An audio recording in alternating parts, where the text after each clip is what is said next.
Ask them, ಅವರನ್ನು ಕೇಳಿ, ಅವರನ್ನು ಕೇಳಿ. ಸ್ಪೀಕ್ ಟ್ರೂತ್ ಅಂದ್ರೆ ನಿಜ ಹೇಳಿ. ಟೇಕ್ ಇಟ್, ಇದನ್ನು ತೆಗೆದುಕೊಳ್ಳಿ. ದ್ಯಾಟ್ಸ್ ಓಕೆ, ಸರಿ. ಹೂ ಈಸ್ ದೇರ್ ಅಂದರೆ ಅಲ್ಲಿ ಯಾರಿದ್ದಾರೆ ಅಂತ ಅರ್ಥ ಕೊಡ್ತದೆ. ಸಿನ್ಸ್ ವೆನ್ ಅಂದರೆ ಯಾವಾಗಿನಿಂದ. ಸಿನ್ಸ್ ವೆನ್ ಅಂದರೆ ಯಾವಾಗಿನಿಂದ. ಮೆನಿ ಟೈಮ್ಸ್ ಬಹಳಷ್ಟು ಬಾರಿ. ಮೆನಿ ಟೈಮ್ಸ್ ಅಂದರೆ ಬಹಳಷ್ಟು ಬಾರಿ. ಸ್ನೇಹಿತರೆ, ಇವೆಲ್ಲ ನಿಮ್ಮ ಇಂಗ್ಲೀಷ್ ಕಲೀಲಿಕ್ಕೆ ಬಹಳ ಇಂಪಾರ್ಟೆಂಟ್ ಆದಂಥ ವಾಕ್ಯಗಳು. ಇವಕ್ಕನ್ನ ನೀವು ಬೇಕಿದ್ರೆ ನೋಟ್ಸ್ ಮಾಡಿ ಇಟ್ಕೊಳ್ಳಿ. ನಿಮಗೆ ಇದನ್ನು ಬರೀ ಹಿಂಗೆ ನೋಡೋದ್ರಿಂದ ನಿಮಗೆ ಇಂಗ್ಲೀಷ್ ಕಲಿಕೆ ಕಷ್ಟ ಆಗುತ್ತದೆ. ಬರೆದು ಇಟ್ಟುಕೊಂಡು ಪ್ರಾಕ್ಟೀಸ್ ಮಾಡಿ.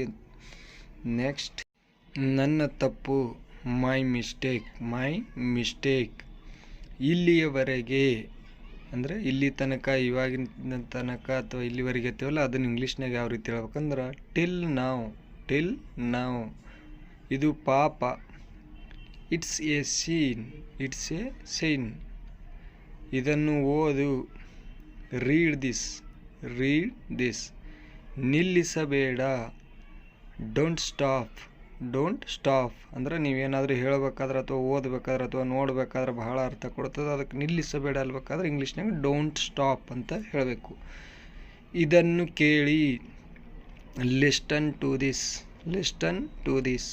ಇನ್ನೂ ಏನಾದರೂ, ವಾಟ್ ಎಲ್ಸ್ ಅಂದರೆ ಇನ್ನೂ ಏನಾದರೂ. ನೆಕ್ಸ್ಟ್, ನಾನು ಹೋಗುತ್ತಿದ್ದೇನೆ. ಇದನ್ನು ಯಾವ ರೀತಿ ಹೇಳಬೇಕಪ್ಪ ಅಂದ್ರೆ ಐ ಆಮ್ ಗೋಯಿಂಗ್ ಅಂತ ಹೇಳಬೇಕು. ಬೇಗ ಬನ್ನಿ ಅನ್ನೋದಕ್ಕೆ ಇಂಗ್ಲೀಷ್ನಲ್ಲಿ ಕಮ್ ಸೂನ್ ಅಂತ ಹೇಳಬೇಕು. ಇದು ಸರಿಯಲ್ಲ, ಈ ರೀತಿ ಇಂಗ್ಲೀಷ್ನಾಗ ಯಾವ ರೀತಿ ಹೇಳ್ಬೇಕಂದ್ರೆ ಇಟ್ಸ್ ಅನ್ಫೇರ್ ಅಂತ ಹೇಳಬೇಕು. ಹೌದು, ಇದು ಚೆನ್ನಾಗಿದೆ, ಹೌದು ಇದು ಸುಂದರವಾಗಿದೆ, ಚೆನ್ನಾಗಿದೆ ಅಂದನಿ ಇಂಗ್ಲೀಷ್ನಲ್ಲಿ ಯಾವ ರೀತಿ ಹೇಳ್ಬೇಕಂದ್ರೆ ಎಸ್ ಇಟ್ಸ್ ಗುಡ್ ಅಂತ ಹೇಳಬೇಕು. ನೆಕ್ಸ್ಟ್, ನಾನು ಒಳಗೆ ಬರಬಹುದು. ಇದನ್ನು ಯಾವ ರೀತಿ ಹೇಳ್ಬೇಕಂದ್ರೆ ಕ್ಯಾನ್ ಐ ಕಮ್ ಇನ್ ಅಂತ ಹೇಳಬೇಕು. ನಾನು ನಿನ್ನನ್ನು ಮನೆಗೆ ಕರೆದುಕೊಂಡು ಹೋಗುತ್ತೇನೆ ಅಂದರೆ ಇದು ಯಾರಿಗಾರು ಸ್ನೇಹಿತರಿಗೆ, ಫ್ರೆಂಡ್ಸ್ಗೆ ಅಥವಾ ಯಾರಿಗಾರು ಹೇಳುವಾಗ ಯಾವ ರೀತಿ ಹೇಳಬೇಕಪ್ಪ ಅಂದ್ರೆ I will take you home ಅಂತ ಹೇಳಬೇಕು. ನೆಕ್ಸ್ಟ್, ನೀವು ಹೇಗಿದ್ದೀರಿ ಅಂತ ಕೇಳೋಕ್ಕೆ ಇಂಗ್ಲೀಷ್ನಲ್ಲಿ ಯಾವ ರೀತಿ ಕೇಳಬೇಕಪ್ಪ ಅಂದ್ರೆ ಹೌ ಆರ್ ಯು ಅಂತ ಹೇಳಬೇಕು. ನಾನು ಚೆನ್ನಾಗಿದ್ದೇನೆ, ನಾನು ಆರಾಮಾಗಿದ್ದೀನಿ, ಚೆನ್ನಾಗಿದ್ದೀನಿ, ಹುಷಾರಾಗಿದ್ದೀನಿ ಅಂತ ಹೇಳ್ತೀವಲ್ಲ ಅದನ್ನು ಯಾವ ರೀತಿ ಹೇಳ್ಬೇಕಂದ್ರೆ ಐ ಆಮ್ ವೆಲ್ ಅಂತ ಹೇಳಬೇಕು. ನೆಕ್ಸ್ಟ್, ಮುಂದೆ ನೋಡು. ಇದನ್ನು ಯಾವ ರೀತಿ ಹೇಳ್ಬೇಕಂದ್ರೆ ಲುಕ್ ಅಹೆಡ್ ಅಂತ ಹೇಳಬೇಕು. ಯಾರೂ ಕೇಳಲಿಲ್ಲ, ನೋಬಡಿ ಆಸ್ಕ್ಡ್. ಅದನ್ನು ತನ್ನಿ ಅಂದರೆ ಅದನ್ನು ತೊಗೊಂಬಾತೀವಲ್ಲ ಹಂಗೆ ಅದಕ್ಕೆ ಇಂಗ್ಲೀಷ್ನಾಗಿ ಬ್ರಿಂಗ್ ದ್ಯಾಟ್.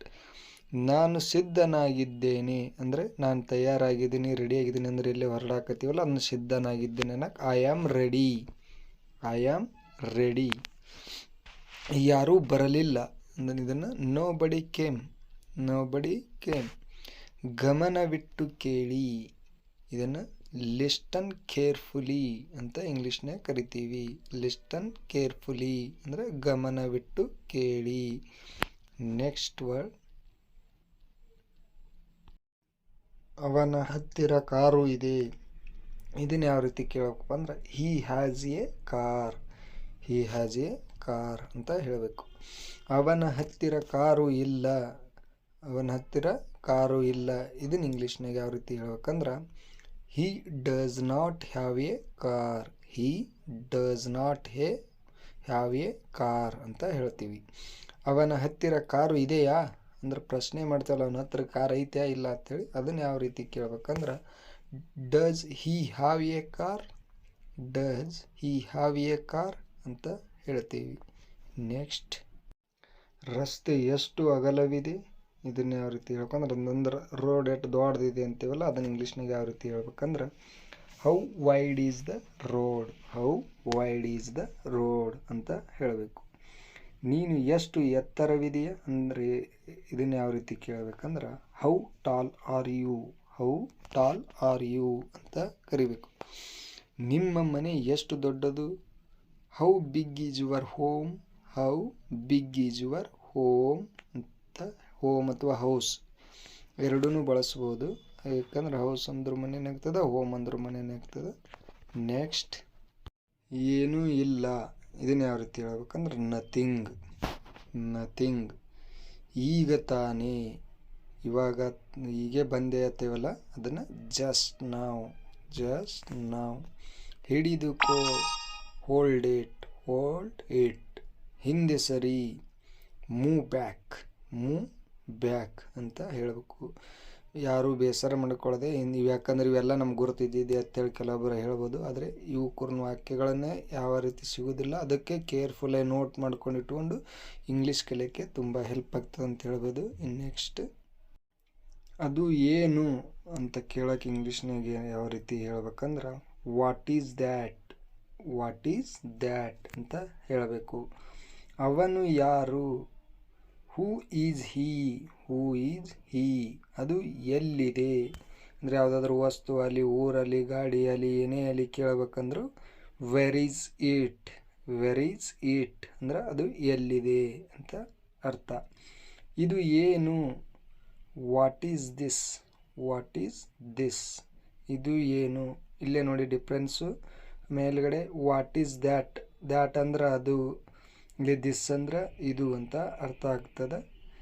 ಈ ವಿಡಿಯೋ ನಿಮಗೆ ಇಷ್ಟ ಆಗಿದ್ದರೆ ದಯವಿಟ್ಟು ಲೈಕ್ ಮಾಡಿ, ಶೇರ್ ಮಾಡಿ. ಯಾರ್ಯಾರು ಹೊಸದಾಗಿ ನನ್ನ ಚಾನಲ್ ನೋಡ್ತಾರೆ ಅಥವಾ ನೋಡ್ತಾ ಇರೋರೆಲ್ಲರೂ ತಪ್ಪದೆ ಸಬ್ಸ್ಕ್ರೈಬ್ ಮಾಡ್ಕೊರಿ. ಹೀಗೆ ನಿಮ್ಮ ಸಪೋರ್ಟ್ ಇರಲಿ ಅಂತ ಹೇಳ್ತಾ ಈ ವಿಡಿಯೋನ ಇಲ್ಲಿ ಎಂಡ್ ಮಾಡ್ತಾ ಇದ್ದೀನಿ. ಬಾಯ್.